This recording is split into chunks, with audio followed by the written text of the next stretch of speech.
Hello and welcome to Virtual Training Company's preparation for the Microsoft Certified Systems Engineer 7291 exam. My name is Brian Culp. I'll be your tour guide as we look at the network infrastructure that's necessary to build an Active Directory Windows Server 2003 environment. This first module here, this first video, I want to give you an overview of what's to come. If you want to find out more about me and my background and things like that, there's an author video that should be the last video of the tutorial that you can look at either now or when you're done with the course. But this first video is going to set up what's to come later on.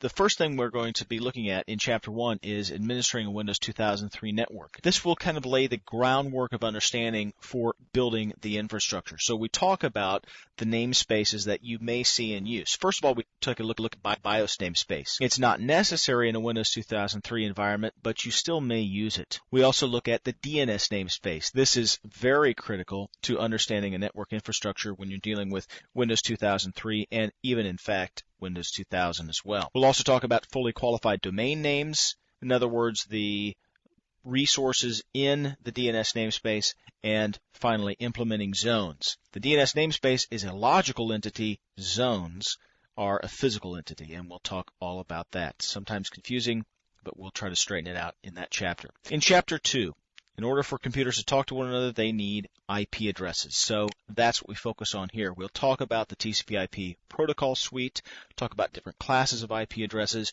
We'll then install, after we have a full understanding of TCP/IP, we will install and configure DHCP, which is Dynamic Host Configuration Protocol. That automatically assigns IP addresses and is usually an important component of a 2003 network. And then we will troubleshoot DHCP. In Chapter 3, now we kind of go back to DNS because you'll be tested a lot on DNS for the 291 exam. But we first talk about the namespace. Now we talk about more the implementation. We want to talk about the implementation of our DNS server service. We'll talk about the different roles that a DNS server can play in a DNS hierarchy.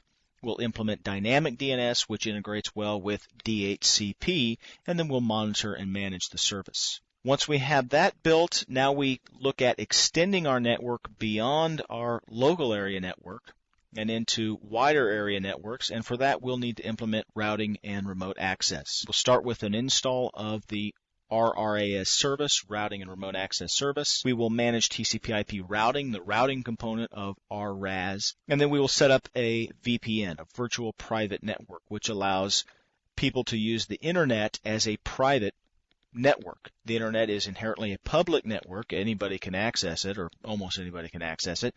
VPNs make it behave as if, or virtually, a private network. So we'll manage RRAS, troubleshoot RRAS services in this chapter as well. Now that we've started to lay the foundation of network communication, we want to secure that network communication in Chapter 5. And so then this chapter looks at implementing, managing, maintaining network security. We will enable IPsec, we will manage IPsec, and we will use IPsec to encrypt data that's transmitted over public networks, in this case, usually the internet. In Chapter 6, we then maintain our network infrastructure, and some of the topics that we'll look at in Chapter 6 are using some of the monitoring tools such as Network Monitor, such as System Monitor.